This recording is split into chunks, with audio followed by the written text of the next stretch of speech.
A reoccurring spot. Residue and stuff is soaked all the way through. No matter how many times you clean this, it keeps wicking up. So we're going to show you how to take care of the reoccurring spot with a subsurface extraction, just like we'll do on a urine spot after that. Also a product of improper spot cleaning and not rinsing.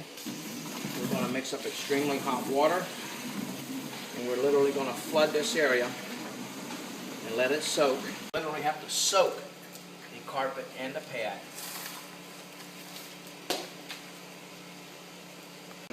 Soak.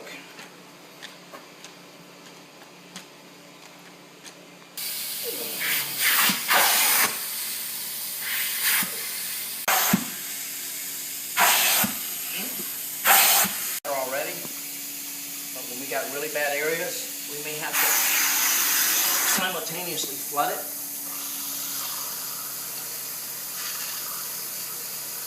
Get most of it out.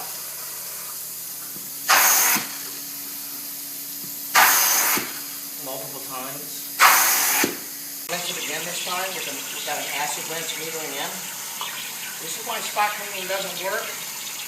Nothing is clean until you rinse it.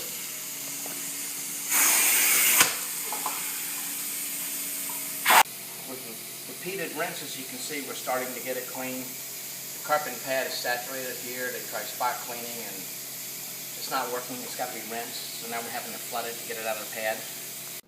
This is the spot that had the major reoccurring stain or spot. This carpet is 13 years old. It needs to be replaced, but it's not within their budget. You can see it's a lot better after we did the subsurface and the cleaning on it. Action just like we'll do on a urine spot after that.